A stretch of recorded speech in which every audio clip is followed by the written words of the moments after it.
Okay, so picture this. You're just driving along, maybe thinking about getting another coffee.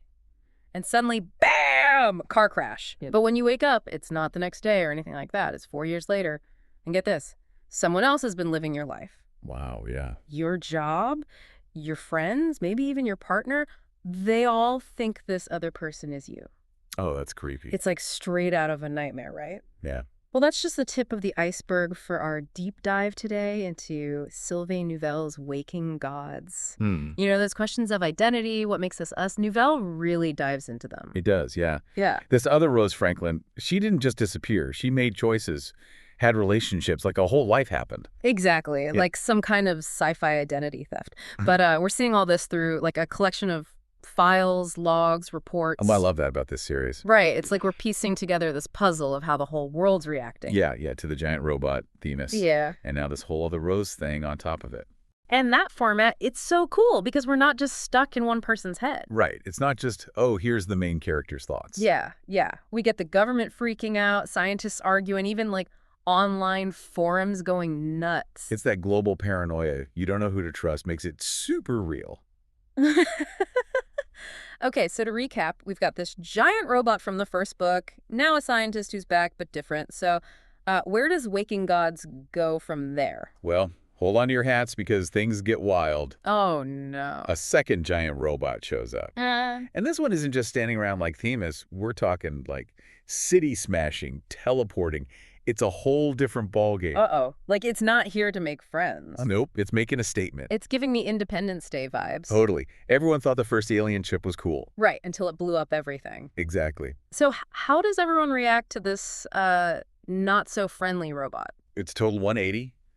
Wonder turns into pure terror. Yeah. Government's panicking, military scrambling. People are just terrified. I bet those online forums are having a field day. Oh, for sure. But you know what really blew my mind? What's that? That whole alien DNA twist. Most people have extraterrestrial genes. Talk about a shocker. That's where Neuvel throws a curveball. It reframes everything, right? Totally. Remember those gas attacks, how they only killed certain people? Yeah. Turns out they were targeting those without the alien DNA. It's not just an invasion, it's a genetic purge. Whoa, that's heavy. Like, these robots are space exterminators wiping out specific people? It's crazy, right? It makes you wonder, why? What's wrong with not having that DNA? Right. Like, what's the big deal? Neuvel doesn't make it easy on us. It makes you question everything. Yeah. Our history, evolution, what it means to be human. Like, are we some experiment or just collateral damage in some big cosmic fight? Who knows? Okay, my brain is officially fried. Uh-huh. Yeah. Giant robots, a missing scientist, and now we're partly alien. It's a lot to take in. So where does the story go from here? This is where Eva comes in. She's this young girl, seems normal, but she's the key to everything. Oh. She was born from genetic material taken from Kara, the pilot of Themis, and her partner, Vincent. Wait, so they basically made a designer baby who can maybe pilot the robot.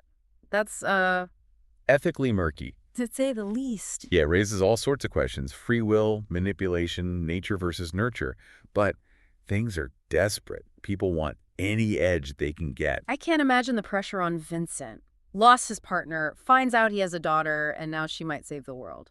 There's a lot for one guy to handle. Definitely. It's incredible watching him go through it all. Yeah. He starts out just wanting to run away.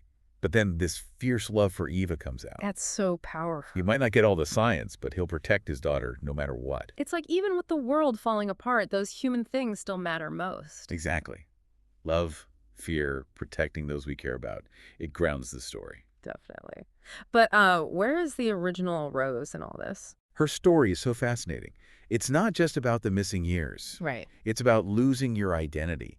Imagine having memories that aren't yours, relationships that feel wrong, and then finding out you're partly alien on top of it. Like, your whole sense of self is shattered. How do you even cope with that? It's hard to even imagine. Especially when the world is going crazy around you. Yeah. But here's the thing. Rose doesn't break down. Oh. She throws herself into her work. Obsessed with understanding the tech, the gas attacks, the DNA. Like finding meaning in the chaos. Exactly. Yeah. So she's channeling all that confusion, that fear, into science. But what does she uncover?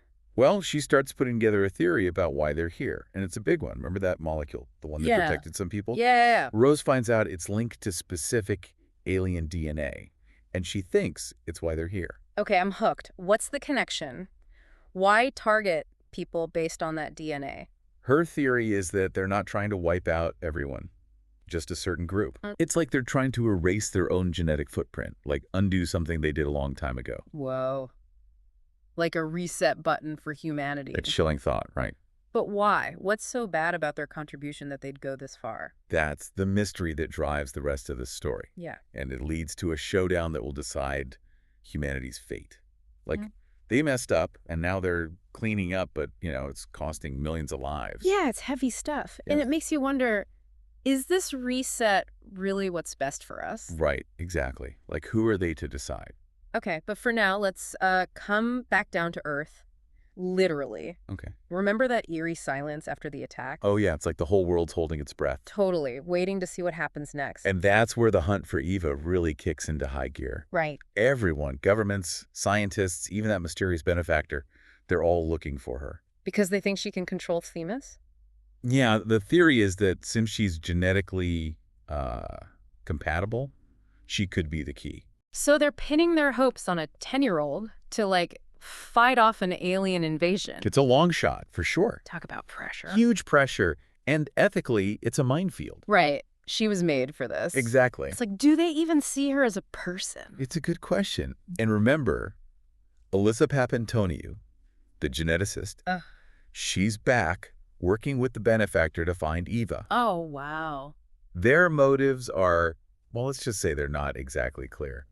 It makes you wonder if they see Eva as a weapon or a person. Yeah, it's a tough situation. Definitely. But then there's Vincent, right?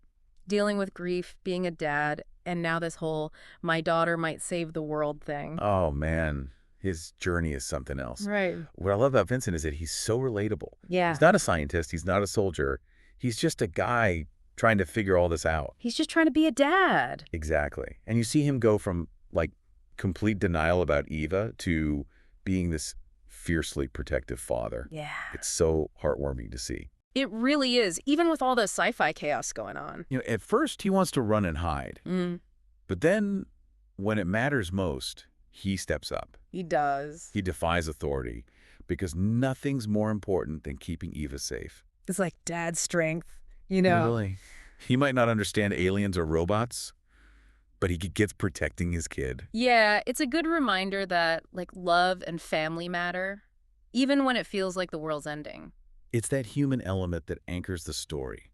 It's a beautiful contrast to the cold logic of the scientists and the manipulation from the benefactor. Definitely. Vincent's love for Eva, it's raw, it's instinctive. It drives him. It does. It's what shapes his choices. Okay, so we've got this race to find Eva, Vincent stepping up as a father, and those robots out there. Yeah. But what about Rose? Oh, man, Rose. Her story is one of the most fascinating parts of this book. Right. It's not just the missing 4 years. It's about this complete loss of self. I can't even imagine. Waking up and finding out someone else has been living your life, making your choices, having relationships you don't remember. Yeah. It's like waking up in a stranger's body, but it's your own.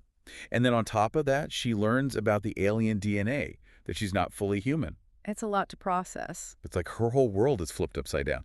But here's the amazing thing.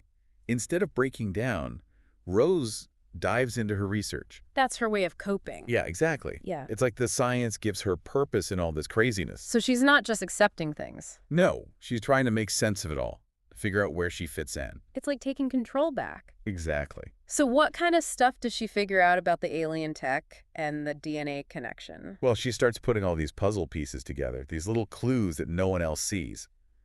And it leads her to this groundbreaking theory. Okay, I'm intrigued. What is it?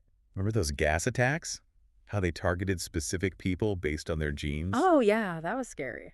Well, Rose discovers that the people who were targeted were actually missing a specific genetic marker. And this marker, he thinks, is the key to understanding the whole thing. Interesting. So what's so special about this missing marker? Rose believes it's directly linked to the aliens who created Themis, the ones who left it on Earth thousands of years ago. And get this, she thinks they're trying to erase their own genetic footprint from humanity. Wait, so it's not about conquering Earth, it's about eliminating a specific bloodline. That's what she thinks. It's like they're trying to undo something they did a long time ago. But why? What's their end game? That's the million-dollar question. And it drives Rose's research. It ultimately leads to a final confrontation that will decide the fate of humanity and these alien invaders. Okay, so we've got the search for Eva, Vincent becoming a dad, and Rose digging into the secrets of the invasion. Yeah, lots going on. But it feels like something big is about to happen, like all these threads are about to come together. They are. And you know what the catalyst is? Eva. Remember, she's the child who was genetically engineered to potentially pilot Themis. As the situation gets more desperate, the threat from the robots gets bigger, she makes a decision that changes everything. What does she do? She decides to take matters into her own hands. She decides to pilot Themis. Whoa, hold on. This 10-year-old girl decides to pilot a giant robot and fight aliens. That's Eva for you. Brave beyond her years, but it's also incredibly reckless. Right. It's like, what's driving her to make this choice? I think it's a lot of things. She's lost her mother. She's figuring out who she is and where she came from. And then there's this massive pressure on her to be the savior, to live up to this destiny. Yeah, the weight of the world on her little shoulders. Yeah. So what about Vincent? Does he support her decision? At first, absolutely not. He's horrified. All he wants is to protect her, to keep her away from danger. But then he sees her strength, her determination. And I think he realizes he can't make this choice for her. He has to trust her. So he lets his 10-year-old daughter pilot a giant robot to fight aliens. He does. It's a huge leap of faith. But it shows how much he loves her, how much he trusts her to make her own choices. It's a beautiful moment. It shows both his love and his acceptance. He realizes he can't shield her from the world, but he can support her choices, even the ones that scare him. And so with Vincent's blessing, Eva climbs into Themis's cockpit, ready to face the unknown. What happens next? Can she even activate Themis? Can she control this powerful machine? Well, that's where our deep dive continues, as we explore the final act of Waking Gods, the epic confrontation that will decide humanity's fate. So here we are, Eva, this 10-year-old girl, is about to face off against an alien invasion force and a giant robot.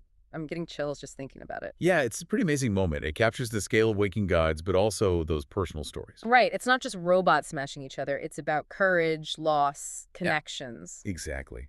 And we're still dealing with those huge questions, too, Oh, yeah, about where we come from, what these attackers want, what it means to have alien DNA. It's like Neuvel keeps pushing us to think deeper. Yeah, it's not just action for the sake of action. There's always something more to consider. It's pretty mind-blowing. It really is.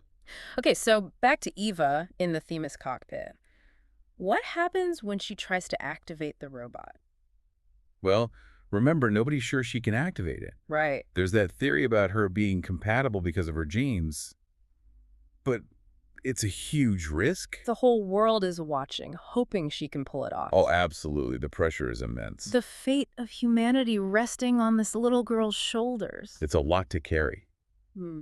But Vincent's there with her, guiding her, supporting her. Yeah, what a powerful thing, right? He could have stopped her, but he realizes she has to make this choice. He's more than just a protector. He's her champion, helping her through all this. But let's not forget Rose. Even though she's not in the cockpit, her research is super important to all this. Oh, absolutely. Where does she fit into this final fight? She's in a race against time, actually, trying to get a weapon she developed to the battle. Oh, what is it? Remember that bacteria she discovered? The one that messes with alien tech? Yeah. She thinks it's their only shot at giving Themis a chance. So it's like a two-pronged attack. Eva in the robot and Rose trying to use this bacteria. Exactly. High stakes all around. Super tense. So what happens when Eva finally faces the enemy? It's an epic showdown. Oh, I bet. Themis comes to life. Its movements are so graceful for such a huge machine. Wow. And they clash in a battle that shakes New York City to its core. It's like something out of a movie. Totally. But Neuvel describes it in such detail. You can picture it all. You can. You feel the scale, the awe, the chaos, but he also captures the characters' emotions. That's important. It is. You see their fear, their desperation, but also their courage and how tough they are in the face of all this. They're just regular people facing something extraordinary. Exactly. Meanwhile, Rose is making her way toward the alien robot with this bacteria. What's going through her mind? Oh, man, I think it's everything for her, The loss of identity, trying to figure out who she is, the search for answers. Yeah. She's fighting for humanity, but she's also fighting for herself. She's found her purpose. She has, even if it means risking her life on something that might not even work. So what happens when she gets close enough to use it? It's intense. She deploys the bacteria, but she doesn't know if it'll do anything. Oh, the suspense. And then, against all odds, it works. Yes. The alien tech starts to fail. Their weapons go haywire. Themis gets the advantage. It's like that David and Goliath story. It is. But science is the slingshot in this case. Yeah. And it's so cool to see Rose's smarts actually make a difference. It shows how powerful knowledge can be, even against a force like this. It's a key theme of the book, that human ingenuity can be our greatest weapon.